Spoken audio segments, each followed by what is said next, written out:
और इजीली बन जाए, पहली बात तो कि आपको बहुत ज़्यादा इन्वेस्टमेंट ना करना पड़े बिजनेस स्टेज पे, जो भी अवेलेबल चीज़ें होती है उसमें से ही आप बना सकते हैं। तो ऐसी कुछ कुछ प्रोडक्ट हम डिस्कस करेंगे और थोड़ा बहुत कि इसमें क्या इकोनॉमिक्स रहता है, प्रॉफिट लॉस वगैरह। ओके, तो ये हम थोड़ा देखेंगे आज।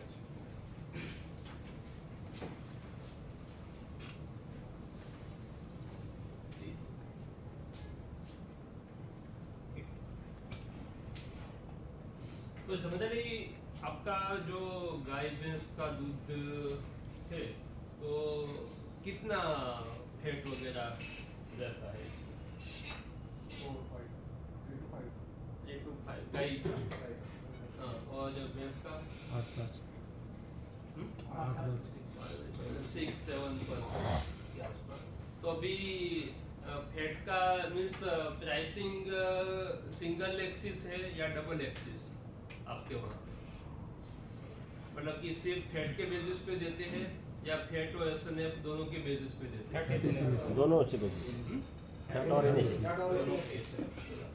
तो जनरली ये होता है कि बफेलो मिल्क है, जैसे कि यहाँ गुजरात में है कि बफेलो मिल्क है, तो बफेलो मिल्क में आपको ओनली फैट बेसिस पे प्राइसिंग डिसाइड होती है, और जब काउ मिल्क है तो फैट और एसएनएफ दोनों के बेसिस पे प्राइस डिसाइड होती है।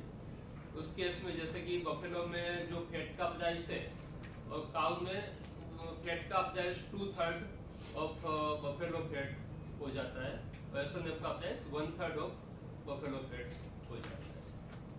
समझे? तो काउ का प्राइसिंग उस तरह से होता है। तो अभी आपका क्या प्राइस चल रहा है वहाँ पे? 50 रुपीज, मतलब 50 रुपीज। कितना फैट? 6% फैट है तो 1 लीटर दूध का 50 रुपए, ऐसा? हाँ, तो फिर जैसे कि तो जनरली आप सपोज कोई प्रोडक्ट बनाना चाहे दूध में, आपको मान लीजिए बिजनेस स्टार्ट करना है, तो कॉमन प्रोडक्ट्स क्या रहेगी? क्या आप पहले बनाना चाहोगे? खोआ, ओके, खोआ, पनीर, दही,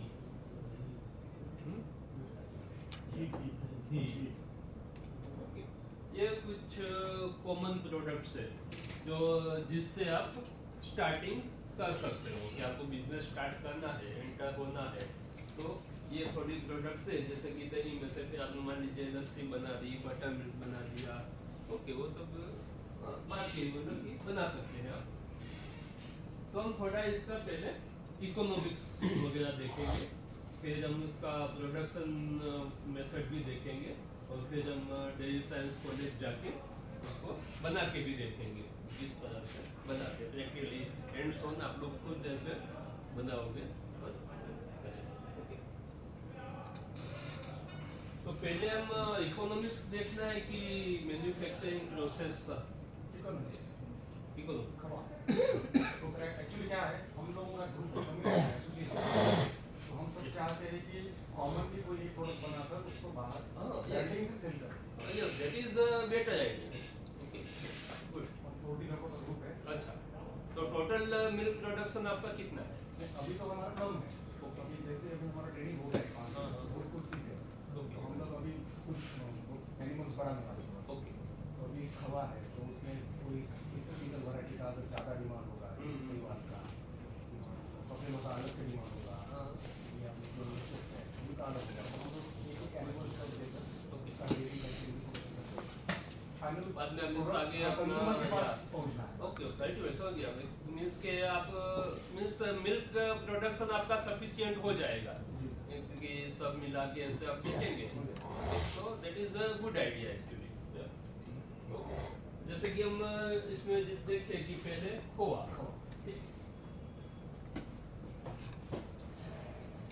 अब खोआ है तो जनरली कौन सा मिल्क प्रेफर करते हैं हम खोआ बनाने के लिए? Buffalo milk, okay. Buffalo milk हम मान देखिए 6% फैट वाला आप बफेलो मिल्क लेते हो, ठीक है।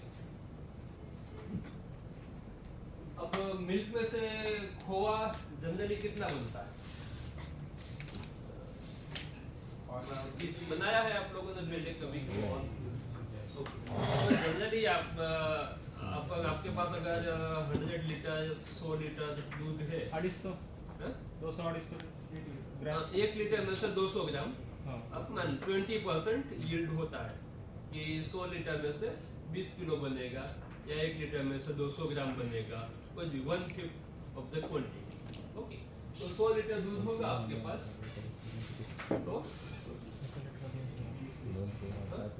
तो आपको 20 kg खोआ मिलेगा, ठीक है। अब जैसे कि 6% फैट वाला मिल्क है तो उसका प्राइस कितना रहता है? 50 रुपीज। तो सपोज 100 लीटर मिल्क होगा तो उसका प्राइस कितना होगा? 5000 rupees.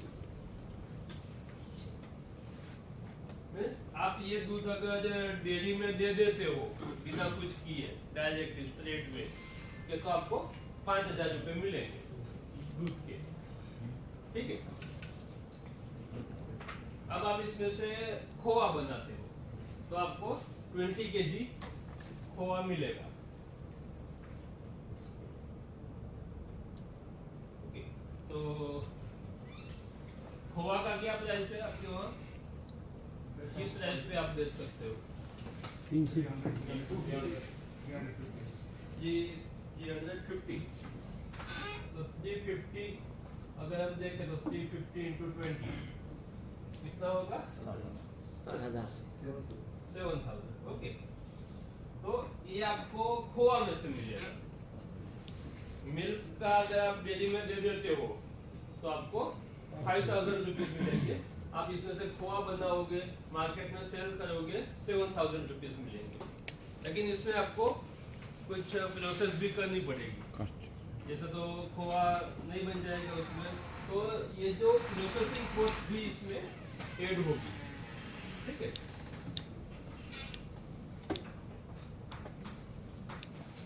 Processing cost generally thumb rule माने हम, तो ये जो आपका इनिशियल मिल्क का कॉस्ट है उसका 20% हम एडिशनल कॉस्ट गिन सकते हैं। सो दैट इज 5000 का 20% कितना होगा? 1000। तो टोटल कॉस्ट आपकी हो गई 6000, okay. 5000 milk and 1000 additional cost, जैसे कि आपको खोआ बनाने के लिए फ्यूल चाहिए, ओके, गैस चाहिए, कुछ 1-2 आदमी अगर आप रखते हो, ओके, वो सब मिला के तो सब मोटा मोटा 20% के आसपास आपका आ जाएगा, जो आपके रॉ मटेरियल कॉस्ट है उसका। तो आपका इन्वेस्टमेंट होगा 6000 रुपीज, 6000 रुपये आपको डालने हैं, आपको मिलेंगे 7000 रुपीज। तो आपको जैसे कि मैं कह सकते हैं कि अराउंड 16% जितना प्रॉफिट आपको मिलता है। अब सपोज मान लीजिए कि प्रॉफिट बढ़ाना है तो क्या कर सकते हो?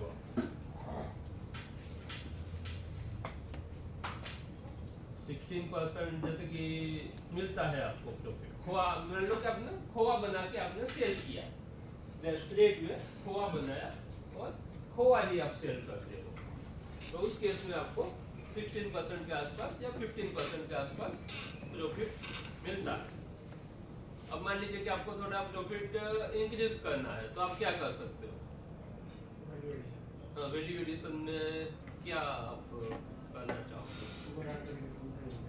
खोआ में से आप स्वीट्स बनाओ, खोआ में से आप खोआ में स्वीट जैसे कि पेड़ा है, बर्फी है, कलाकंद है, ओके, मगर उसमें आपको सिर्फ शुगर ही डालना है और कुछ ज्यादा करना है, दूसरा कुछ फ्लेवर आप जो डालना चाहो डाल सकते हो, इलायची है, सेफ्रन है, वगैरह वगैरह, कुछ भी ऐसे आप अपने हिसाब से मार्केट में जो डिमांड हो उस हिसाब से थोड़ी फ्लेवर आप डाल दीजिए और तो शुगर डाल दीजिए, ओके। तो जनरली इसमें शुगर कितनी जाएगी? सपोज मान लीजिए पेड़ा बनाना है आपको तो कितनी शुगर डालनी पड़ेगी? जैसे कि ये मिल्क के बेसिस पे जनरली मिल्क के बेसिस पे भी आप डाल सकते हो, खोआ के बेसिस पे भी डाल सकते हो। ओके, मिल्क के बेसिस पे डालना है तो 6% of the milk quantity, okay, जितना दूध है उसका 6% शुगर आपको डालना है। पेड़ा बनाओ, बर्फी बनाओ, कलाकंद में आप थोड़ा 1% ज़्यादा डाल सकते हो क्योंकि वो थोड़ा सावर होता है, उसमें थोड़ा एसिड डालते हैं इसलिए। अदरवाइज 6% आप मान लीजिए। और अगर आपके पास खोआ है, रेडीमेड खोआ तैयार है, खोआ में से आपको पेड़ा बनाना है, तो उस केस में खोआ का 30%, खोआ का जो क्वांटिटी है उसका 30% आपको शुगर डालना है। ओके, तो मिल्क का 6% और ये खोआ का 30%, इस तरह से आपको। तो शुगर कितना आएगा इससे भी आप गिन लो, तो कितना शुगर डालना पड़ेगा? 6 kg। ओके, 6 kg शुगर आपका डले।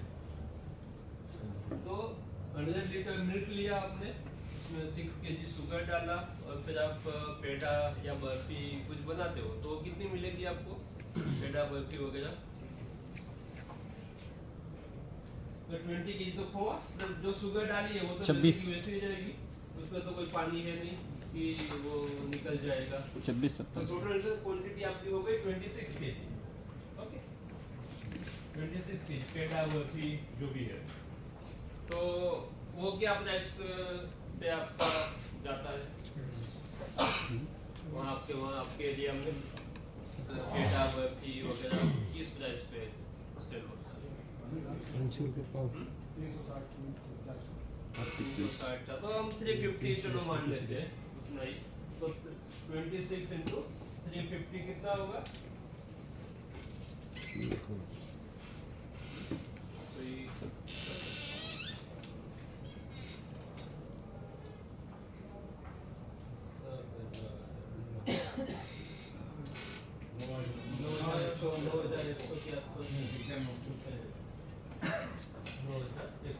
ओके, इसमें आपका शुगर का प्राइस आपको ऐड करना पड़ेगा 5000 लीटर दूध के, और शुगर जैसे कि अभी कितना है 40 रुपीज, तो 6 kg का होगा 240। ओके, तो टोटल आपका इन्वेस्टमेंट कॉस्ट हो गया 5240। ओके, प्लस प्रोसेसिंग कॉस्ट 1000, 1100, 1200, तो टोटल आपका मोटा मोटा 6400 के आसपास इन्वेस्टमेंट हो जाएगा। अब जब प्रोडक्ट बना के बेचोगे तो आपका टोटल हो जाएगा 9100 के आसपास। तो डायरेक्ट खोआ बना के सेल करने से अच्छा है कि आप उसमें से कोई स्वीट बनाओ और स्वीट बना के सेल करो, क्योंकि जब शुगर ऐड होती है तो शुगर आपको मिलती है 40 रुपीज kg, लेकिन जब आप प्रोडक्ट बेचते हो तो आपकी वो 350 रुपीज kg सेल होती है। तो प्लेन खोआ बेचने में प्रॉफिट कम है आपको। ओके, अगर आप बनाए देखिए प्रोसेस में कोई चेंज नहीं है, आपको खोआ के लिए मतलब मॉइस्चर ऑपरेट करना है, पानी उड़ाना है। ओके, साथ में इसको एक एडिशनल स्टेप ये है कि शुगर डालनी है और दूसरा कोई फ्लेवर आपको डालना हो वो फ्लेवर डालना है। प्रोसेस देखेंगे हम इसके बाद।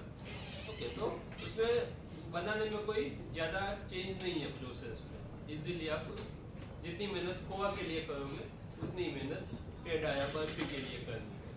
ओके, तो इट इज़ एडवाइजेबल कि खोआ बनाने से, प्लेन खोआ बेचने से अच्छा है कि आप प्रोडक्ट बना के बेचो, और उसका मार्केट भी शायद थोड़ा ज़्यादा रहेगा क्योंकि रिटेलर्स भी मतलब कि छोटे मोटे लोग भी ले जाएंगे। खोआ के लिए तो आपको फिर स्पेसिफिक लोग भी ढूंढने पड़ेंगे कि जो ऐसे हलवाई वगैरह है वो सब खोआ ले जाए। वो क्या है कि जनरली ज़्यादातर फेस्टिवल सीजन में इस तरह की डिमांड होती है कि वो जो छोटे मोटे हलवाई है वो सीधा खोआ आपसे खरीद लेते हैं और फिर खोआ में से वो लोग प्रोडक्ट बना के स्वीट्स बना के बेचते हैं। तो फेस्टिवल टाइम पे शायद डिमांड है तो उस टाइम पे आप बना के दे सकते हो खोआ बल्क में। ओके, बाकी रेगुलर के लिए स्वीट्स में जाना ज़्यादा अच्छा है कंपेयर टू प्लेन खोआ। ठीक है, तो ये हो गया आपका खोआ। खोआ में कोई आपको बाई प्रोडक्ट नहीं मिलेगी, क्योंकि जब आप मिल्क में से खोआ बनाते हो सबको पानी उड़ाना है, वो तो कुछ करना नहीं है, तो कोई बाय प्रोडक्ट नहीं मिलेगी, सिर्फ आप खोआ ही मिलेगा। तो खोआ या फिर आप स्वीट्स बना सकते हो। ओके, समझ गए सब? ओके।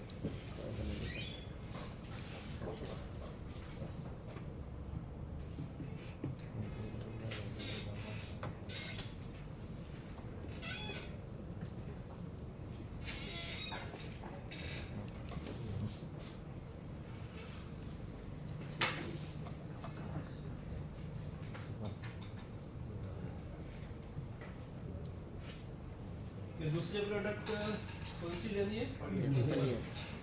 पनीर आज भाजी भी पनीर करो। जैसे खोआ आपको पता है कि हम पानी उड़ा के खोआ बनाते हैं दूध में। पनीर कैसे बनाएंगे हम? दूध को फाड़ के बनाते हैं। ओके, दूध को फाड़ेंगे, जो कोएगुलेटेड मास मिलेगा उसमें से हम पनीर बनाएंगे, साथ में आपको वे भी मिलेगा यहाँ पे एज ए बाय प्रोडक्ट, वे भी मिलेगा। जैसे कि 100 लीटर दूध है आपके पास,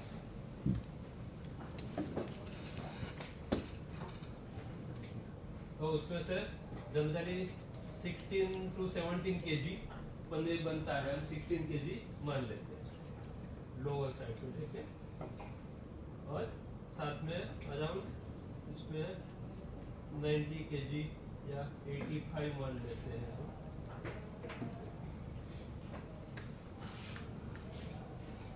kg और लीटर तक वे मिलता है, वे भी मिलेगा।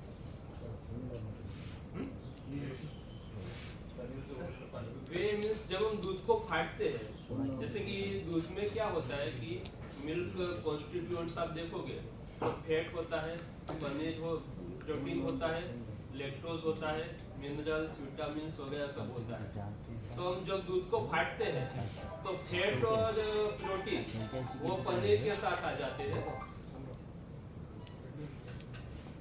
तो जब हम दूध को फाड़ते हैं तो फैट और प्रोटीन वो दोनों पनीर के साथ आ जाते हैं, और जो लैक्टोज है वो वे में चला जाता है, पानी के साथ चला जाता है। तो जो लैक्टोज वाला पानी नॉर्मल भाषा में बोले हम, उसको वे कहते हैं। हम आज बनाएंगे पनीर कॉलेज में तो आपको एग्जैक्ट आइडिया आ जाएगा, तो उसको वे कहते हैं। तो दो way is a by product. यहाँ खोआ में आपको कोई बाय प्रोडक्ट नहीं मिलेगी, यहाँ पे ये एक बाय प्रोडक्ट भी मिलेगी। ओके, 100 लीटर पनीर भी मिलेगा, वे भी मिलेगा। मिल्क। अब पनीर जैसे कि खोआ के लिए हमने बफेलो मिल्क लिया था 6% फैट वाला। ओके, पनीर के लिए 6% फैट वाला दूध नहीं चाहिए, स्टैंडर्डाइज मिल्क चलेगा, जैसे कि 4.5% फैट और 8.5 एसएफ। ओके, ये वाला दूध आपको जिस गुड क्वालिटी पनीर बनाना है तो स्टैंडर्डाइज मिल्क आपको लेना है। होल मिल्क लोगे तो अच्छी क्वालिटी नहीं मिलेगी, थोड़ा सॉफ्ट बनेगा, ज़्यादा सॉफ्ट बनेगा, थोड़ा फैट सरफेस पे आ जाएगा, आप ग्लेजी जिसे बोलते हैं। ओके, तो जैसे कि अब 4.5 8.5 वाला दूध है, उसका क्या प्राइस आपको मिलेगा? जैसे कि ये काउ मिल्क की कैटेगरी में आ जाएगा 35 रुपीज। तो 100 लीटर है आपके पास, तो ये दूध का आपका कॉस्ट होगा 3500 रुपीज। ओके सर 4.5 का 40 रुपए के आसपास आएगा, 3.5 का 35 है, 4.5 फैट है ना, जास्त रेट है, 40 रुपए के आसपास। ओके, अब ये पनीर किस रेट पे आपके वहाँ क्या प्राइस है पनीर का? ओके जी 350, तो इंटू 50, तो कितना होगा पनीर का प्राइस? 350 इंटू 60, 5600। 350 किलो पनीर है। ओके, ये आपका पनीर। अब साथ में आपको वे भी मिलता है, अराउंड 80-90 kg वे भी मिलता है। तो इस वे का आप क्या करोगे फिर? हाँ वे में से देखिए आप ये वे प्रोटीन, लेकिन ये है ना पनीर वे है। जो चीज वे होता है ना उसमें से आप वे प्रोटीन मतलब अलग कर सकते हो, सेपरेट कर सकते हो। पनीर वे में वे प्रोटीन उतना आपको मिलेगा नहीं। चीज वे में आप देखोगे तो 0.7% के आसपास वे प्रोटीन होता है। मतलब दूध में जितना भी वे प्रोटीन होता है सब ऐसे वे में निकल जाता है, वो इसमें चीज में। पनीर में नहीं निकलता है। पनीर वे का आप एनालिसिस करोगे तो उसमें 0.1 to 0.15% ही वे प्रोटीन होता है, बाकी सब पनीर में आ जाता है। प्रोटीन जाता है। हाँ, क्योंकि पनीर को हम हाई हीट ट्रीटमेंट देते हैं। मिल्क को जब पनीर बनाते हैं उसके पहले उसको 85-90 डिग्री तक 10 to 15 मिनट्स तक गर्म करते हैं। उसके बाद हम एसिड डाल के दूध को फाड़ते हैं। चीज में क्या करते हैं, हम जस्ट पास्चराइज करते हैं कि 72 तक आ गया, वापस ठंडा किया और फिर चीज बनाया। उस केस में वे प्रोटीन सब वे में चले जाते हैं, जबकि पनीर के केस में मेजॉरिटी ऑफ वे प्रोटीन सब पनीर में आ जाते हैं। तो आपको उस वे में वे प्रोटीन ज़्यादा मिलेगा नहीं, तो वो प्रोसेस करने का कोई फायदा नहीं है। वे प्रोटीन अलग करके फिर उसमें से हमने पाउडर बनाया और बेचा, तो पनीर वैसे नहीं बनेगा, वो चीज़ वैसे बनेगा। पनीर वे का तो इसमें ज़्यादातर लैक्टोज होगा और थोड़ा सा वे प्रोटीन 5% के आसपास लैक्टोज होगा और थोड़ा 0.1-0.2 वे प्रोटीन। तो उसमें आप क्या कर सकते हो इसका, तो इसमें एक आप वे ड्रिंक बना सकते हो। इसमें से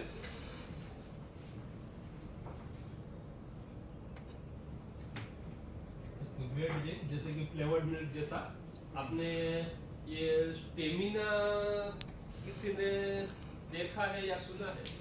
स्टेमिना करके एक प्रोडक्ट अमूल ने लॉन्च की थी कुछ अराउंड 15 इयर्स बैक, 2007, 8, 9, 10 उस टाइम में थोड़ा था। और ये जैसे कि अभी ये अमूल ट्रू है, अमूल ट्रू आप लोगों ने देखा होगा। अमूल ट्रू तो कभी क्या मतलब अभी घूमते वक्त ऐसे थोड़ा पार्लर पे आप उससे बोलना कि अमूल ट्रू दिखाओ ऐसे, और अमूल ट्रू जो है वो वे ड्रिंक है, वे में से ही बनाते हैं। पहले स्टेमिना करके बनाया था अमूल ने, और स्टेमिना में उन्होंने क्या किया था कि उसमें खूब सारे विटामिन और मिनरल्स का फोर्टिफिकेशन किया था वे में, और फिर बाद में उसको स्पोर्ट्स ड्रिंक की कैटेगरी में रख के सेल किया था। तो उस वक्त ये हाल था कि फ्लेवर्ड मिल्क की बोतल आपको 9 रुपए में मिल रही थी। जो अमूल कूल है, अमूल कूल फ्लेवर्ड मिल्क, वो 9 रुपए 200 ml बिक रहा था। और जो स्टेमिना का प्राइसिंग उन्होंने रखा था 12 रुपीज, वही सेम वो टेट्रा पैक में जो मिलता था। तो अब दूध का 9 रुपए है तो वे क्या 12 रुपीज तो कौन देगा। और पहली बात कि लोगों को ज्यादा पता भी नहीं स्टेमिना क्या है वगैरह वगैरह। तो एक तो नई प्रोडक्ट थी, ज्यादातर कॉमन मैन को आप देखोगे तो वे के बारे में भी ज्यादा पता नहीं होता कि वे क्या होता है। तो उसमें आप वे ड्रिंक स्पोर्ट्स कैटेगरी में डाल के ऐसे हाई प्राइस पे बेचोगे तो नहीं बिकेगा उतना। तो ऑब्वियसली स्टेमिना फेल हो गया इस रीजन की वजह से कि प्राइसिंग उसका मिल्क से ज्यादा था। मिल्क की बोतल, फ्लेवर्ड मिल्क की बोतल 9 रुपए में मिल रही थी, तो 12 रुपए इसका कौन देगा। इसलिए बाद में अभी उन्होंने वो स्पोर्ट्स कैटेगरी वाला हटा दिया था। कोई जो मिनरल विटामिन फोर्टिफिकेशन करते थे वो भी सब हटा दिया। ओके, जस्ट ऐसे उसमें कलर, फ्लेवर, शुगर डाल के ऐसे ही वे ड्रिंक की तरह मार्केट में रखा है। Okay, that is Amul true के नाम से, TRU के नाम से। तो ऐसे आप वे ड्रिंक बना सकते हो। दूसरा, आप इसमें से कैंडी बना सकते हो। आइसिस मतलब उसमें कलर, फ्लेवर, शुगर, इस दोनों केस में आपको कलर, फ्लेवर, शुगर डालनी है। आप वे ड्रिंक बनाओ, ओके, और बाद में उसको फ्रीजिंग कर दोगे तो वो कैंडी बन जाएगी। ओके, तो वे ड्रिंक भी बना सकते हो और कैंडी भी बना सकते हो। वेट जिंक मतलब कि 200 ml की बोतल आप 10 रुपए के हिसाब से बेचते हो, मतलब कि 1 लीटर का 50 रुपया।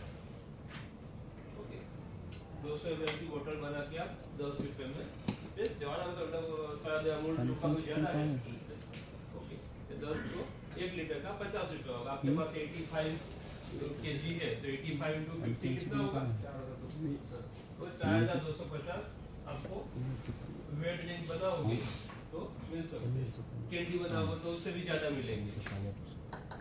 80 ml या 100 ml की कैंडी का आप 10 रुपीज या 12 रुपीज चार्ज कर सकते हो, बट उसमें आपको फिर रिजल्ट चाहिए कैंडी बनाने में आपको। तो इनिशियल स्टेज पे वो करना उतना फायदेमंद नहीं है, बट बाद में आप जब धीरे मार्केट एक्सपांड हो फिर आप वो कैंडी में भी जा सकते हो। कैंडी है, आइसक्रीम,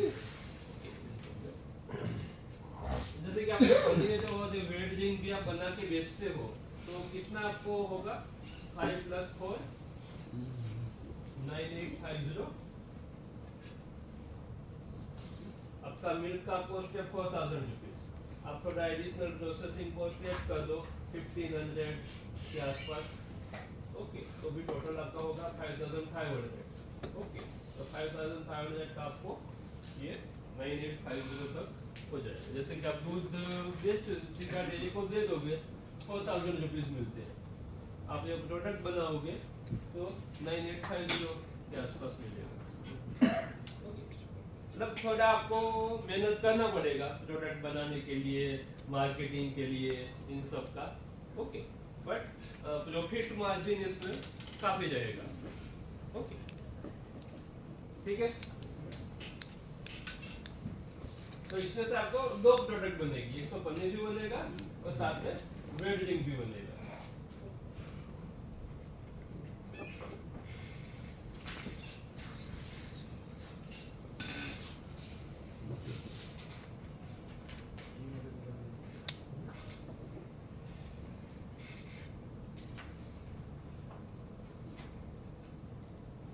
तीसरा है आपका घी। अगेन 100 लीटर मिल्क है तो घी बनाने के लिए कौन सा मिल्क आप लोगे? Buffalo milk. ओके, 6% फैट वाला। तो जिसका प्राइसिंग आपका है 50 रुपीज के आसपास, तो 5000 रुपीज दूध का हो जाएगा। सपोज आप डेयरी में देते हो आपको 5000 रुपये मिलेंगे।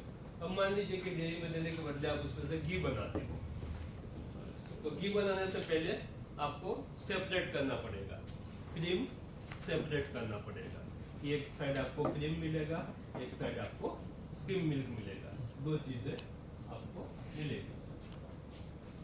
आप सेपरेट करोगे cream and skim milk. Skim milk मतलब जो बिना फैट का जो दूध होता है, जो फैट पूरा निकाल लिया, बाद में जो बचा वो स्किम मिल्क। तो जनरली क्रीम में से अराउंड 10 to 15 केजी के आसपास आपको मिल्क में से 100 केजी में से क्रीम मिलेगा। मान लेते हैं कि 15 केजी क्रीम आपको मिलता है। तो स्किम मिल्क कितना मिलेगा? रिमेनिंग ओके, बाकी का 85 केजी 85 लीटर आपको स्किम मिल्क मिलेगा। इस 15 केजी क्रीम में से 6% फैट है, तो ऑलमोस्ट 6 केजी के आसपास घी बनेगा आपका, क्योंकि घी में थोड़ा मॉइस्चर होता है और फैट होता है और कुछ होता नहीं। तो इसमें से आप 6 केजी घी बना सकते हो। ये घी का क्या प्राइस है आपके वहाँ?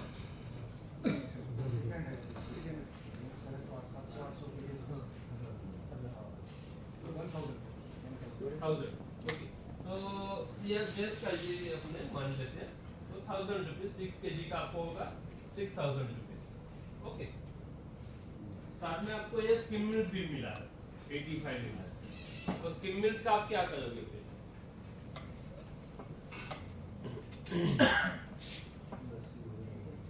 दही, जनरली दही बना दोगे आप।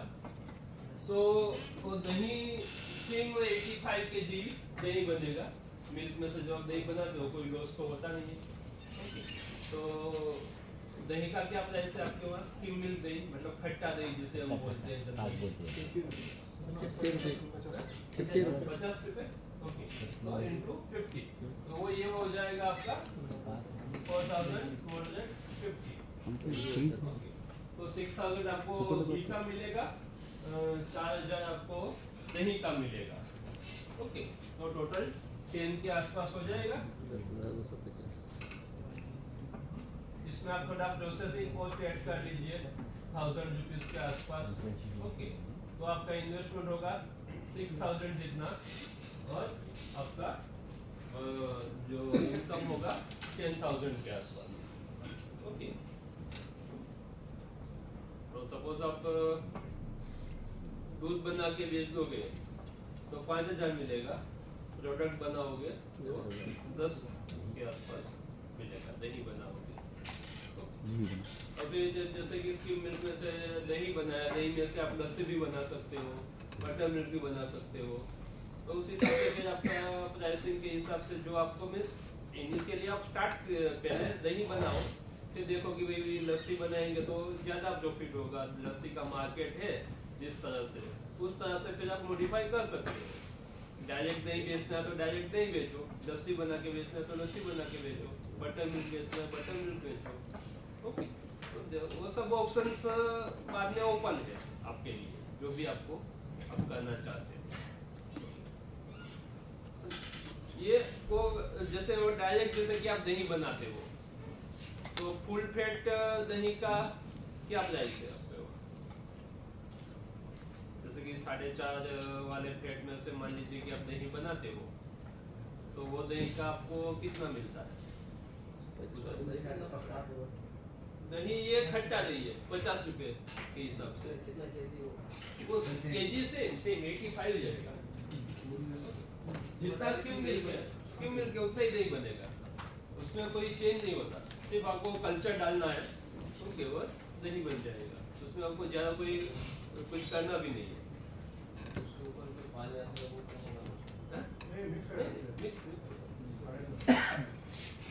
और डायरेक्ट आप जैसे कि मिल्क में से दही बनाते हो, जैसे 4.5 फैट वाला दूध है आपके पास जो आप 40 रुपए के हिसाब से डेयरी में देते हो, सपोज उसमें से आप दही बना दो तो दही कितने रुपए जाएगा आपके वहाँ? 60, तो 40 का सीधा आपका 60 हो जाए। दही बनाने में ज़्यादा कोई मेहनत भी नहीं है, जैसे एक बार कल्चर डाल दिया दूसरे दिन सुबह दही बन गया। ओके, 40 के बदले आप 60 रुपये कमा सकते हो। तो इस तरह से आप कोई भी प्रोडक्ट बनाओगे तो जैसे, और दूसरा कि जैसे आपको चीनी ज़्यादा डलेगी उतना आपका प्रॉफिट बढ़ेगा। ओके, दही में से जैसे कि ये दही है, दही में से आप श्रीखंड भी बना सकते हो। हाँ? और मतलब कि वो पानी निकाल दिया, वो जो आपको मस्का मिला, वो मस्के की जो क्वांटिटी है सामने उतनी ही आपको शुगर डालनी है। ये 85 kg दही है, उसमें से आप मस्का बनाओगे तो ऑलमोस्ट 50-60 किलो मस्का मिलेगा, तो 50 किलो मस्का में आपको 50 किलो चीनी डालनी है। ओके, तो 100 kg श्रीखंड आपके पास हो जाएगा। तो श्रीखंड का क्या प्राइस है आपके वहाँ? 250 किलो है, 200 किलो होगा तो 25,000 रुपये आपको श्रीखंड हो जाएगा। तो इस तरह से आप एक बार आप स्टार्ट करोगे तो उसके बाद आपको आइडिया आने लगेंगे कि क्या क्या हम बना सकते हैं। जो मार्केट है आपके वहाँ, जो मार्केट है उस मार्केट के हिसाब से फिर आपको प्रोडक्ट बनानी है, मॉडिफाई करनी है। ओके, तो ये हमने कुछ बेसिक प्रोडक्ट्स का देखा कि आप बनाओगे तो इस तरह से आपका प्रॉफिट लॉस वगैरह हो सकता है। ओके, अभी हम थोड़ा मैन्युफैक्चरिंग प्रोसेस भी देख लेंगे इनका, फिर हम कॉलेज जाके बनाएंगे।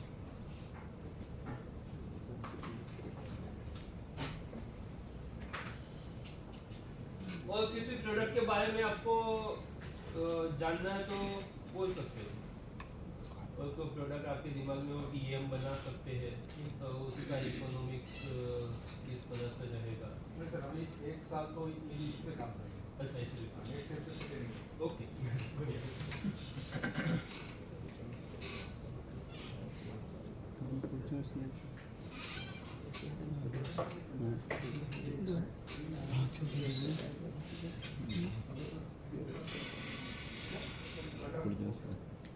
बटर बटर के क्रीम में से आपको चर्निंग करके बटर बनाना है। उसके लिए आपको एक बटर चर्न चाहिए होगा। बटर चर्न में आप उसको घुमा के चर्निंग करके बटर बना सकते हो। जनरली जो क्रीम की क्वांटिटी है उसका ऑलमोस्ट 50% बटर बनेगा।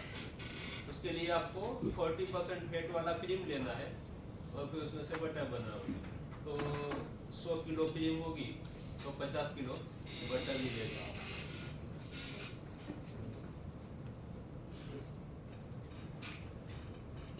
तो अब जैसे कि हम खोआ का प्रोसेस हम देखें तो पहले हम लेते हैं बफेलो मिल्क।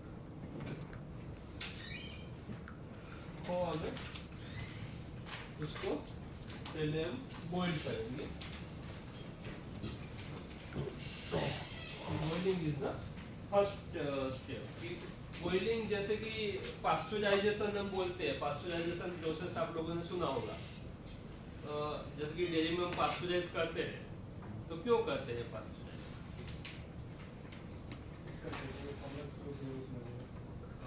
मतलब कि जैसे कि पास्चर स्पेसिफिक टेम्परेचर पे हम करते हैं कि 63 डिग्री सेल्सियस पे 30 मिनट्स के लिए दूध को रखना है, ओके, फिर ठंडा करना है। या 72 डिग्री पे 15 सेकंड्स के लिए रखना है, फिर ठंडा करना है। तो ये जो टेम्परेचर और टाइम फिक्स किया है वो कैसे किया है और क्यों किया है? ये उसमें जैसे कि दूध में अलग अलग टाइप के जो बैक्टीरिया होते हैं, जैसे सच दूध में नहीं होते कि जब हम मिल्किंग करते हैं तब दूध में एक भी बैक्टीरिया नहीं होता। ओके, तो completely without micro organism, completely sterile दूध होता है। बट आते कहाँ से? जो बाहर से ही आते हैं। कि सबसे पहले एंट्री होती है जो अडर से, जो गाय भैंस के अडर होते हैं उसके ऊपर माइक्रो ऑर्गेनिजम्स बैक्टीरिया चिपके हुए होते हैं, वहां से वो दूध में एंट्री करते हैं सबसे पहले।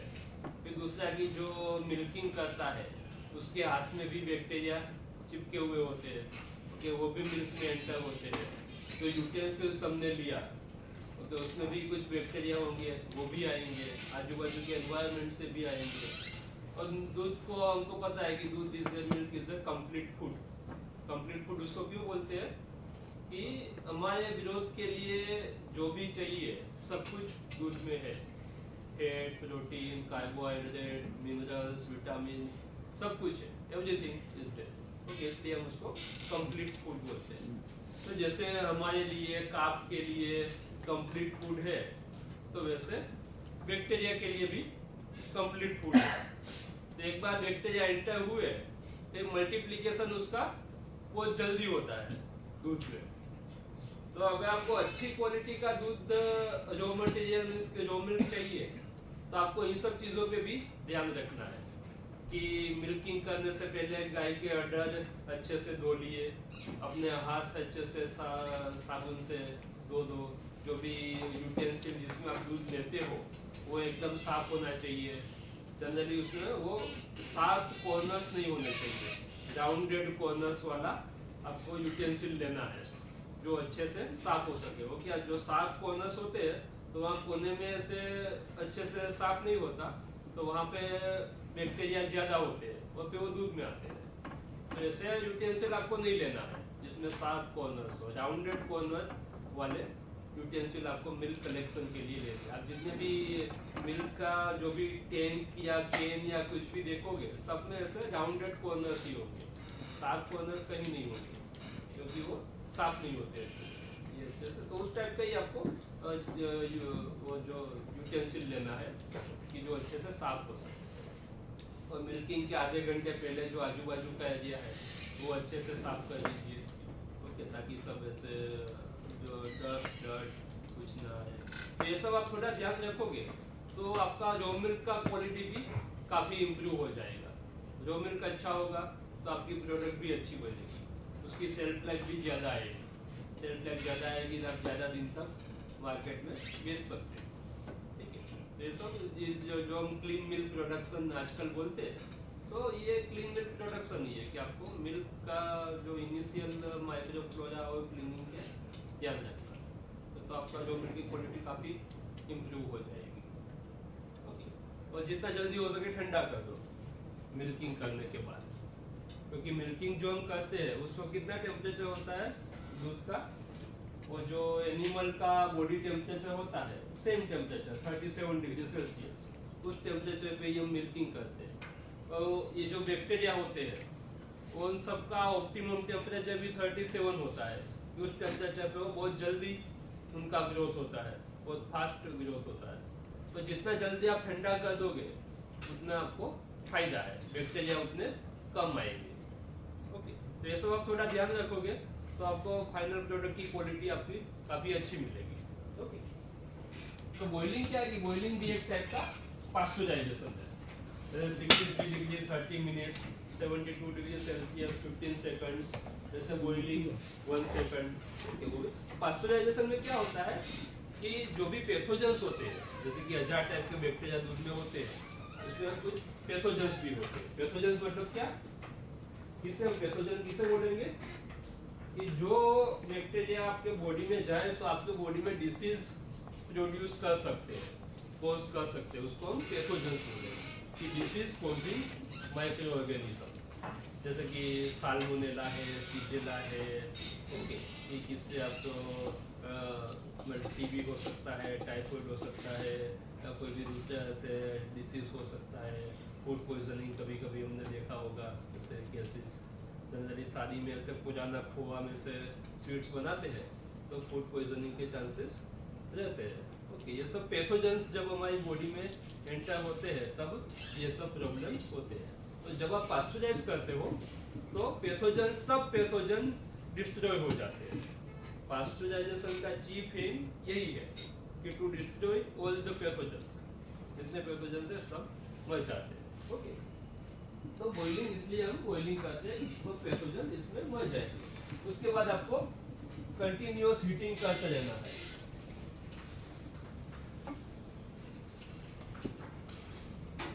कंटिन्यूअस आपको गर्म हिलाते रहना है, साथ में रैपिड एजिटेशन जितना हो सके आप हिलाते जाओ।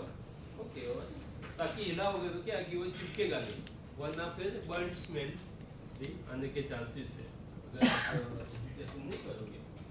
कंटिन्यूअस हिलाने के बाद एक सेमी सॉलिड कंसिस्टेंसी आ जाएगी जिसे फैट फॉर्मेशन स्टेज बोलते हैं,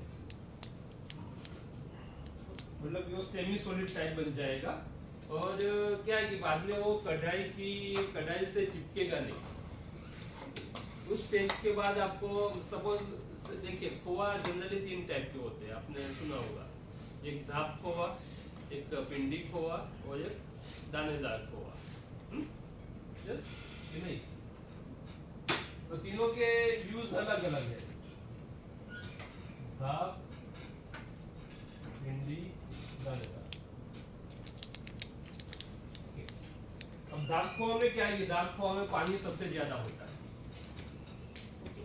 तो पिंडी खोआ में सबसे कम होता है, दानेदार में दोनों के बीच में।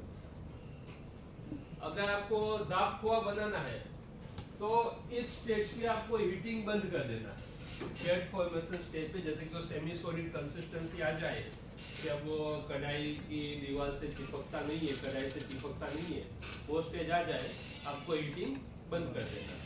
ओके, आपका खोआ तैयार, वो दाब खोआ। अगर आपको पिंडी बनाना है तो इसके बाद भी हीटिंग करना है थोड़ी, 5 मिनट जितना, और तब आपको रैपिड एजिटेशन करना है। बहुत फास्ट आपको घुमाना पड़ेगा फैट फॉर्मेशन स्टेज आने के बाद। अगर आप उसमें ध्यान नहीं रखोगे तो प्रोडक्ट जलने के चांस है, खोआ जल जाएगा, बर्ड फ्लेवर आ जाएगा। ओके, और 5 मिनट जितना बाद में हीटिंग करो वो आपका खोआ तैयार हो गया। वो आपका हुआ पिंडी खोआ।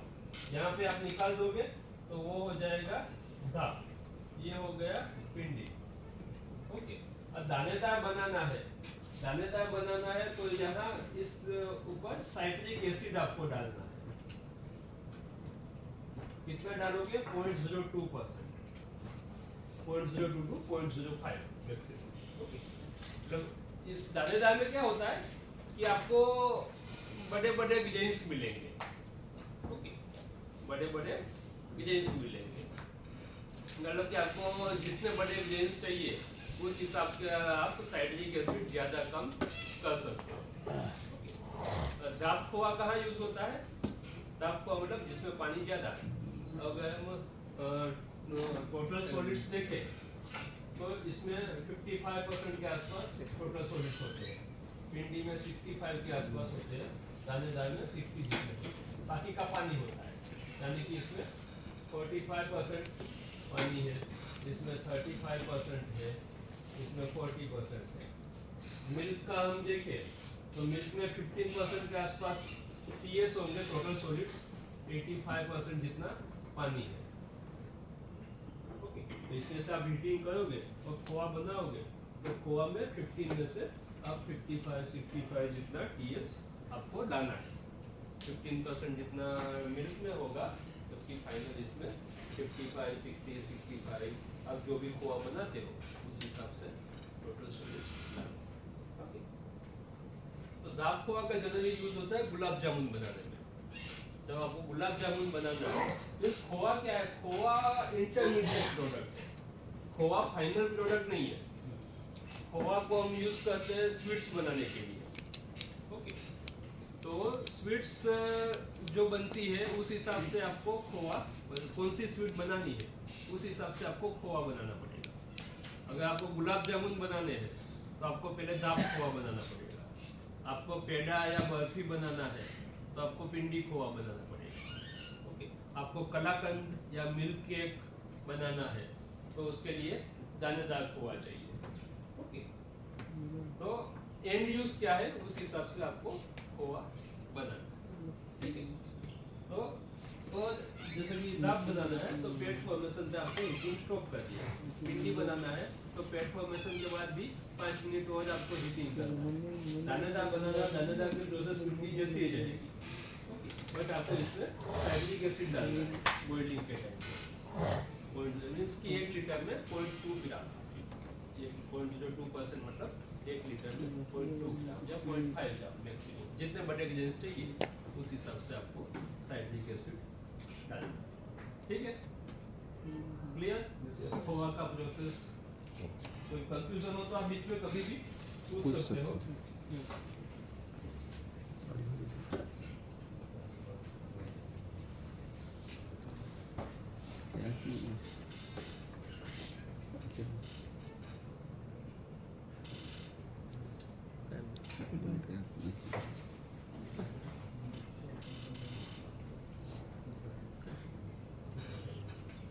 दूसरा हम देखेंगे पनीर।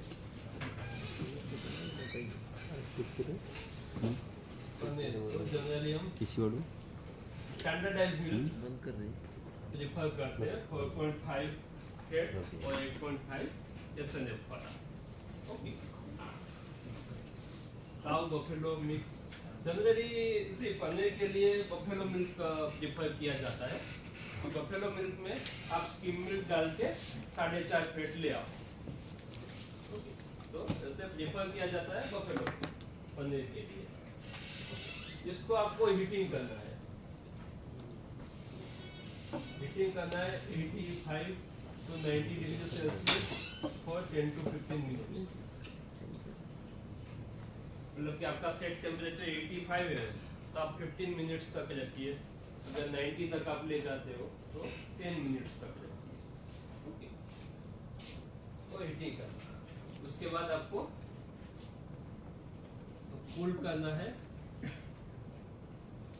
76 डिग्री सेल्सियस पे। 85 पे आप हीट कीजिए, 15 मिनट रखना है 85 पे या 90 पे 10 मिनट्स 10 मिनट। उसके बाद उसको वापस 76 पे लाना है।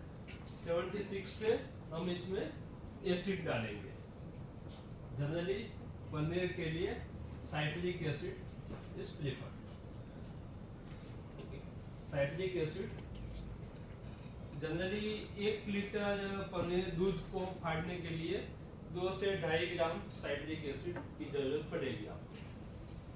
1 लीटर दूध को अगर कोएगुलेट करना है तो 2 to 2.5 ग्राम साइट्रिक एसिड चाहिए। डिपेंड्स कि मिल्क की बफरिंग कैपेसिटी कितनी है, मिल्क टू मिल्क वेरी करता है। कभी कभी 2 से कम में भी कोएगुलेशन हो जाता है।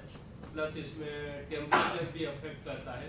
टेम्परेचर ज़्यादा होगा तो कोएगुलेशन जल्दी हो जाएगा। कोएगुलेशन मतलब जब हम एसिड डालते हैं दूध फट जाता है, उसको कोएगुलेशन बोलते हैं। तो टेम्परेचर थोड़ा ज़्यादा होगा तो कोएगुलेशन जल्दी होगा, कम होगा तो थोड़ा लेट होगा। ओके, मिल्क फ्रेश है, थोड़ा ओल्ड है, ये सब चीज़ें भी मैटर करती है। तो 2 से 2.5 ग्राम जितना चाहिए। ओके, तो इसका फिर हम 1% सॉल्यूशन बनाते हैं। जैसे कि 2.5 ग्राम मतलब सेफ्टी मार्जिन के हिसाब से आपको पूरा नहीं डालना है। जो 2.5 ग्राम ऐसे पूरा नहीं डालना है, उसका सॉल्यूशन बनाओगे आप। पहले 1% सॉल्यूशन बनाओगे और फिर हम धीरे धीरे उसको दूध में डालेंगे जब तक कोएगुलेशन होता है। जैसे ही कोएगुलेशन हो जाएगा बाद में आगे नहीं डालना है। ओके, तो कभी कभी 2 ग्राम में भी आएगा, कभी 2.2 ग्राम पे भी आएगा, कभी 2.3 पे भी आएगा, कभी 1.8 पे भी आएगा। बट सेफ्टी के लिए हमको 2.5 लेके बनाना है, क्योंकि सब डालते डालते खत्म हो गया तो आप वापस कहाँ बनाने जाओगे, तब तक दूध ठंडा हो जाएगा। ओके, तो हमको 2.5 लेके फिर तो 2.5 का 1% सॉल्यूशन बनाना है पानी में। तो कितना पानी लोगे आप? 2.5 ग्राम आपके पास साइट्रिक एसिड है, उसका 1% सॉल्यूशन बनाना है पानी में। तो पानी कितना चाहिए होगा? मतलब 1% सॉल्यूशन मतलब 100 ग्राम पानी में 1 ग्राम साइट्रिक एसिड, तो 1% सॉल्यूशन हुआ। तो इसके लिए आपको चाहिए 250 ml वाटर। 250 ग्राम है तो 250 ml वाटर। ओके, उतना लेके आपको पानी लेके पानी में वो डिसोल्व करना है और वो सॉल्यूशन को आपको ये मिल्क के टेम्परेचर तक हीट करना है। 76 डिग्री सेल्सियस तक आपको हीट करना है और उसके बाद आप उसको मिल्क में डालोगे तो वो होगा coagulation.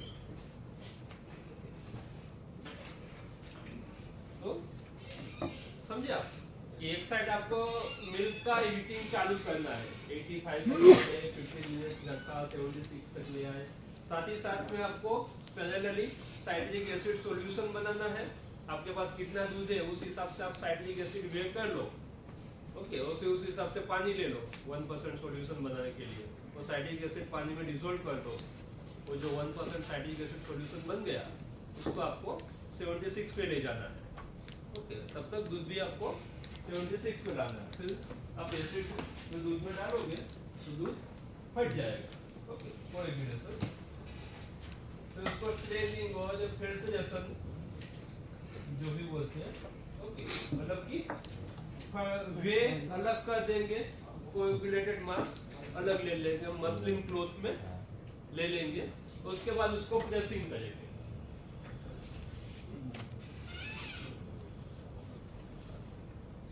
Pressing for 20 to 30 minutes. उसको मसलिन क्लॉथ में लेके, जैसे जनरली थंब रूल ऐसा है कि जितना वेट निकलता है उतना वेट आपको उसके ऊपर रखना है। ठीक है, तो वो उसका प्रेसिंग करेंगे। प्रेसिंग के बाद में उसको चिल वाटर में डिप करना है। Chill water dip 15 to 20 minutes के लिए, क्योंकि आप जब प्रेसिंग में से निकालोगे तो उसका टेम्परेचर 60 के आसपास होगा। तो फिर आप धीरे धीरे अगर हम कूल होने देंगे तो 50 आएगा, 40 आएगा, 30 आएगा। तो और 20 to 40 वाले रीजन में बैक्टीरियल ग्रोथ बहुत फास्ट होगा। तो जितना जल्दी ठंडा होगा उतना उसका बैक्टीरियल लोड कम रहेगा। ओके, तो इसको तुरंत हमें चिल वाटर में डाल देना है और उसको ठंडा कर देना है। ओके, बाद में आप पैकिंग करके ओके स्टोर कर दो, दैट इज पनीर। ओके, तो ये जब आपका कोएगुलेशन होगा तब आपका वे निकलेगा, मतलब स्प्रे नहीं करोगे वे निकलेगा। तो आपको पनीर भी मिलेगा, वे भी मिलेगा, दो चीजें आपको क्लियर। पनीर बनाने का प्रोसेस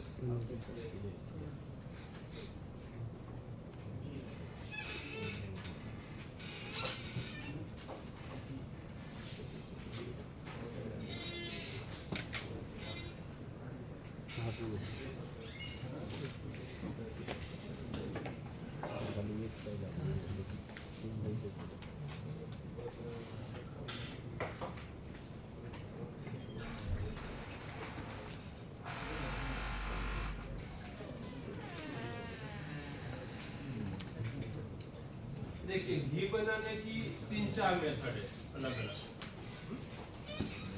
एक है देसी मेथड,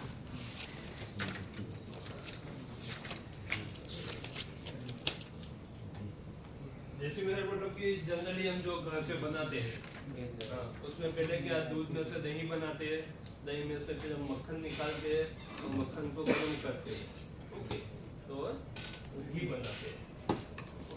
तो इसमें जनरली हम बफेलो मिल्क प्रेफर करते हैं, बफेलो मिल्क लेंगे, उसमें से दही बनाएंगे, जैसे कि वो कल्चर डाल के, ओके, दही को आप चर्निंग करके मक्खन बनाओगे। मक्खन और बटर में फर्क क्या है कि बटर में हम फर्मेंटेशन नहीं करते, बटर जो है वो स्वीट क्रीम में से बनता है, क्रीम को चर्निंग करके हम बटर बनाते हैं, मिल्क में से क्रीम, क्रीम में से बटर, वो स्वीट क्रीम में से बनता है। मक्खन जब हम फर्मेंटेशन करके सावर क्रीम या दही में से जो बनाते हैं उसे मक्खन बोलते हैं। और मक्खन को आप 115 तक गर्म करोगे तो आपको घी मिलेगा। तो इसमें यहाँ एक आपको बाय प्रोडक्ट मिलेगी, बटर मिल्क, छाछ मिलेगी। जब आप दही में से मक्खन बनाओगे तो साथ में आपको छाछ भी मिलेगी, और जब घी बनाओगे तब तब घी रेसिड्यू मिलेंगे एज ए बाय प्रोडक्ट। तो मेन 2 बाय प्रोडक्ट आपको मिलेगी, okay, butter milk and ghee residue. तो इसमें क्या है कि आपको जब बटर मिल्क में से जब दही बनाते हैं तो आपको फर्मेंटेशन करना पड़ेगा। फर्मेंटेशन मतलब जो हम दूध में टाटा कल्चर डालते हैं, जैसे कि जनरली हम अगले दिन का दही या छाछ जो डालते हैं, ओके, और दूध में से फिर दही मतलब बैक्टीरिया डेवलप होते हैं, क्योंकि वो जनरली बेनिफिशियल बैक्टीरिया होते हैं, वो हार्मफुल बैक्टीरिया नहीं होते। तो इसमें आपको विटामिन वगैरह प्रोड्यूस होंगे जब दही बनेगा तब, तो उसको हम फर्मेंटेशन बोलते हैं। तो उसके लिए भी आपको स्टार्टर कल्चर भी अलग से चाहिए होगा, तो स्टार्टर कल्चर वगैरह आपको मेंटेन करना पड़ेगा उसमें, ओके। और ये घी जनरली बहुत प्रीमियम प्राइस पे आपका बिकेगा, ओके। बट मेन चीज इसमें है कि ये फर्मेंटेशन के लिए आपको स्टार्टर बैक्टीरिया और सब कुछ ध्यान रखना पड़ेगा, ओके। और इसमें फ्लेवर आपको बहुत अच्छी मिलेगी, सुगंध जो है वो काफी अच्छी मिलेगी, सेल्फ लाइफ भी ऐसे ठीक ठाक होगी। तो दूसरा मेथड है डायरेक्ट क्रीम मेथड। ये अपना देसी मेथड हो गया, जनरली घर पे जो हम बनाते हैं। दूसरा है डायरेक्ट क्रीम मेथड,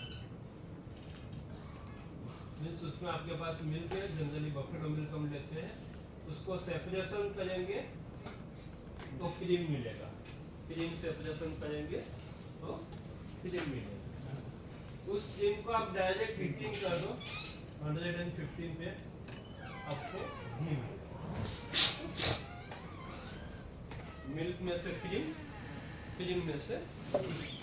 ओके, तो यहाँ आपको एक बाय प्रोडक्ट मिलेगी स्किम मिल्क और यहाँ आपको मिलेगा घी रेसिड्यू। दो बाय प्रोडक्ट इसमें मिलेगा। तो स्किम मिल्क तो आप फिर आगे भी दूसरे यूज कर सकते हैं स्टैंडर्डाइजेशन में या दही बनाने में जो भी। तो इसमें आपको एक सेपरेटर चाहिए एडिशनल, क्रीम सेपरेटर आपको चाहिए और वो हीटिंग के लिए चाहिए वो। और जैसी मेथड में आपको कुछ नहीं चाहिए सेपरेटर या कोई इक्विपमेंट कोई नहीं चाहिए स्पेसिफिक। इसमें आपको सेपरेटर आपके पास होना चाहिए तो भी आप बना सकते हैं। थर्ड मेथड है क्रीम वाली बटर मेथड।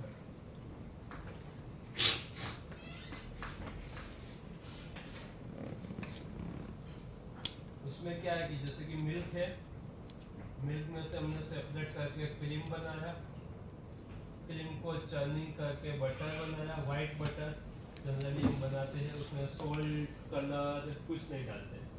ओके, वो व्हाइट बटर को 115 पे गरम किया, आपका घी बन गया। मतलब डेली में जनरली जो लार्ज डेलीज होती है वहाँ पे ये मेथड फॉलो करते हैं। जनरली जो स्मॉल मैन्युफैक्चरर्स होते हैं हलवाई वगैरह वो डायरेक्ट क्रीम मेथड फॉलो करते हैं, उनके पास बटर चर्न नहीं होता, वो क्रीम सेपरेटर होता तो क्रीम सेपरेट कर लेते हैं और फिर क्रीम में से सीधा घी बना देते हैं। इसमें क्या है कि आपको क्रीम बनाने के लिए क्रीम सेपरेटर चाहिए, यहाँ आपको एक स्किम मिल्क मिलेगा बाय प्रोडक्ट के हिसाब से। फिर क्रीम में से जब आप बटर बनाओगे तो बटर मिल्क मिलेगा, ये स्वीट क्रीम बटर मिल्क होगा। ये जो है वो सावर बटर मिल्क होगा, छाछ होगी सीधा। ओके, ये स्वीट क्रीम बटर मिल्क होगा, इसकी एसिडिटी ज़्यादा नहीं होगी, कम ही होगी, 0.2 से कम ही होगी, इसको छाछ नहीं बोल सकते। ओके, और फिर बटर में से जब आप घी बनाओगे तो घी रेसिड्यू मिलेगी।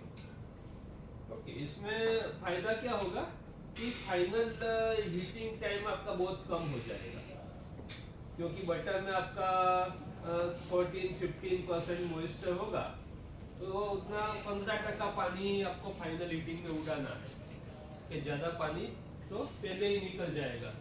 क्रीम बनाओगे तब स्किम मिल्क के साथ निकल जाएगा, फिर बटर बनाओगे तो बटर मिल्क के साथ निकल जाएगा। तो बटर में जो 13-14-15% मॉइस्चर है उतना आपको फाइनल हीटिंग में उड़ाना है, तो फाइनल हीटिंग टाइम बहुत कम हो जाएगा और जो फ्यूल स्टीम वगैरह चाहिए वो स्टीम की रिक्वायरमेंट भी काफ़ी कम हो जाएगी। ओके, लेकिन प्रॉब्लम क्या होगा, इसमें आपको फ्लेवर जितनी अच्छी चाहिए उतनी मिलेगी नहीं, क्योंकि फाइनल हीटिंग कम है और हीटिंग के टाइम पे मतलब कि सिर्फ बटर ही है। बटर में क्या है कि 80% के आसपास फैट होता है, 80+, तो दूसरे सॉलिड्स बहुत कम होते हैं। जनरली जब आप हीटिंग करते हो दूसरे सॉलिड्स का फैट के साथ जो रिएक्शन होता है उससे आपकी फ्लेवर जनरेट होती है, इसमें वो सब कम हो जाएगा, तो फ्लैट फ्लेवर वाला घी बनेगा। आपको बनाने की कॉस्ट कम आएगी, लेकिन घी का फ्लेवर जो इतना प्लेजेंट होना चाहिए जो उतना होगा नहीं। ओके, इसमें डेयरी में एक और मॉडिफिकेशन किया है जिसको बोलते हैं प्री स्ट्रैटिफिकेशन मेथड।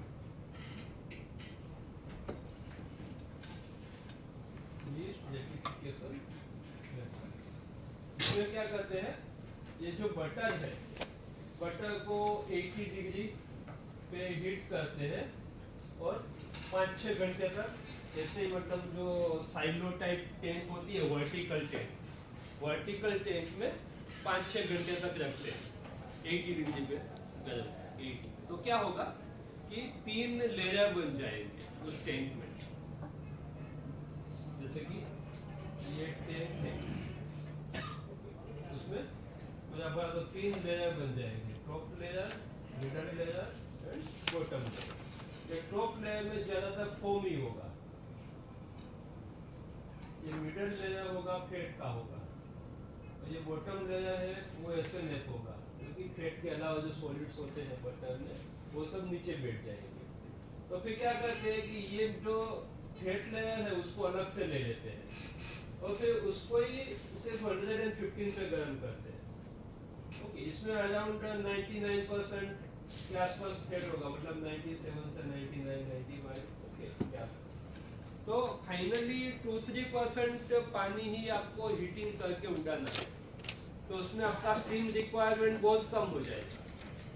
ओके, लेकिन प्रॉब्लम क्या होगा फिर कि फ्लेवर उतनी कम आएगी, जो घी में जो सुगंध आनी चाहिए वो उतनी कम आएगी। डेयरी के घी में आप देखा होगा कि बहुत कम ऐसे वो सुगंध आती है, अच्छा लोगों को मजा नहीं आता मेन खाते कहते हैं। मेन रीजन इसका ये है, या तो ये मेथड फॉलो की होगी या ये मेथड फॉलो की होगी, तो आपका घी उतना फ्लेवर के हिसाब से उतना अच्छा नहीं बनेगा। तो आपको अच्छा फ्लेवरफुल घी बनाना है तो पहली दो मेथड आप फॉलो कीजिए, तो फ्लेवर अच्छी होगी तो आप प्राइस ज्यादा फेच कर सकते हो। ठीक है, ये आपका घी हो गया। एक जो दही देख लेते हैं कि अच्छा गुड क्वालिटी दही बनाना है क्या।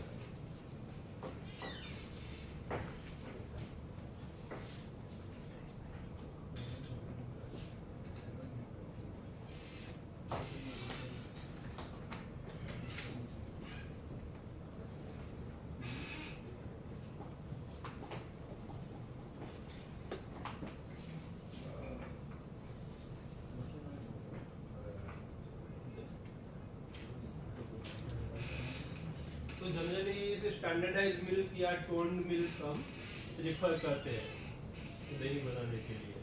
होमोजेनाइज्ड मिल्क हो तो ज़्यादा अच्छा, लेकिन उसके लिए फिर आपके पास होमोजेनाइजर चाहिए, तो इनिशियल स्टेज पे ना हो तो भी चलेगा, उसके बिना भी आप बना सकते हो, होमोजेनाइजर यूज़ करके भी आप बना सकते हो। तो मिल्क को पहले आपको हीट करना है 85 डिग्री सेल्सियस पे 20 मिनट से, 85 से 20 मिनट। इससे क्या होगा, क्योंकि दही बनाने में हम आगे क्या करेंगे, इसको ठंडा करेंगे, इसमें वो स्टार्टर कल्चर डालेंगे। स्टार्टर कल्चर मतलब बेनिफिशियल बैक्टीरिया जो नुकसान नहीं करते और विटामिन वगैरह प्रोड्यूस करते हैं। ओके, तो उसके बाद हमें ओवरनाइट रखना है। अगर सपोज उसमें दूसरे बैक्टीरिया भी होंगे तो क्या होगा, जो दूसरे बैक्टीरिया भी जो न्यूट्रिएंट्स है मिल्क में वो तो लिमिटेड ही है। ओके, तो सब बैक्टीरिया उस न्यूट्रिएंट्स को कंज्यूम करेंगे, तो अनवांटेड बैक्टीरिया भी साथ में ग्रो होंगे। जो आपने स्टार्टर कल्चर डाला है वो तो ग्रो होंगे ही, साथ में जो नेचुरली दूध में प्रेजेंट है वो भी ग्रो होंगे। ओके, तो सबका एंड प्रोडक्ट अलग अलग होता है, अलग अलग फ्लेवर आएगी, अलग अलग टेस्ट आएगा। ओके, तो आपको सिर्फ आप चाहते हैं कि सिर्फ स्टार्टर कल्चर बैक्टीरिया ही ग्रो हो, दूसरे बैक्टीरिया ग्रो न हो, तो उसको पहले आपको डिस्ट्रॉय कर देना है हीट ट्रीटमेंट देके। तो 85 पे आप 20 मिनट रखोगे तो दूसरे बैक्टीरिया डिस्ट्रॉय हो जाएंगे। उसके बाद आप उसको कूल कर दो रूम टेम्परेचर पे, और उसके बाद आपको इनोक्यूलेशन करना है, मतलब कि स्टार्टर कल्चर डालना है, मतलब प्रीवियस डे बटर मिल्क दही कुछ भी चलेगा। ओके, और उसके बाद आपको इंक्यूबेट करना है, मतलब रख देना है ओवरनाइट जनरली 6-8-10 आवर्स। जिसमें मतलब कौन सा कल्चर डालते हो उसके ऊपर है। आप थर्मोफिलिक कल्चर डालोगे तो 6 घंटे में भी दही बन जाएगा, आप मेसोफिलिक कल्चर डालोगे तो 10 घंटे जितना लगेगा। थर्मोफिलिक मतलब कि जिनका ऑप्टिमम टेम्परेचर 37 से 42 के बीच में है, 37 से 42 के बीच में, उसको थर्मोफिलिक स्टार्टर कल्चर बोलेंगे। थर्मोफिलिक। और दूसरा है कि जिसका 25 के आसपास है, 25-30 के बीच में, उसको हम मेसोफिलिक बोलेंगे। मेसोफिलिक कल्चर आप डालते हो तो फिर आपको मतलब कि थर्मोफिलिक आप डालते हो तो आपको इंक्यूबेटर की जरूरत पड़ेगी, वहाँ पे इंक्यूबेटर में आपको 37 या 42 मेंटेन करके रखना है। मेसोफिलिक मतलब आप रूम टेम्परेचर पे भी रख दोगे तो भी वो ग्रो हो जाएगा। ओके, तो थर्मोफिलिक में आपको 6 घंटे में दही मिल जाएगा, ये मेसोफिलिक में आपको 10 घंटे जितना लगेगा। तो ओवरनाइट आप रख दोगे तो रात को रखा है, सुबह आपका दही बन जाएगा incubation. Okay, that is then उसको आपको फिर ठंडा कर देना है। ठीक, जनरली डेली में क्या करते हैं कि ये जो इनोक्यूलेशन करते हैं, मतलब कि कल्चर डालते हैं, उसके बाद पैकिंग कर देते हैं। उसको तो लिक्विड स्टेट पे ही होता है, एक बार कल्चर डाल दिया, मिक्स कर दिया, कि फिर तुरंत कप भर देते हैं और फिर कप्स को इंक्यूबेशन के लिए रखते हैं, तो सीधा वो कप में ही जम जाता है। ओके, जमने के बाद कप नहीं भरते, और कल्चर डाल के फिर कप भर देते हैं, उसके बाद जमाते हैं। तो फिर जो उसके बाद आपको फिर ओपन नहीं करना है, एक बार कप डाल दिया या सीलिंग कर दिया, आप रख दो, तो फिर आपका दही अंदर ही बन जाएगा। ओके, सर जो दही का टेस्ट होता है वो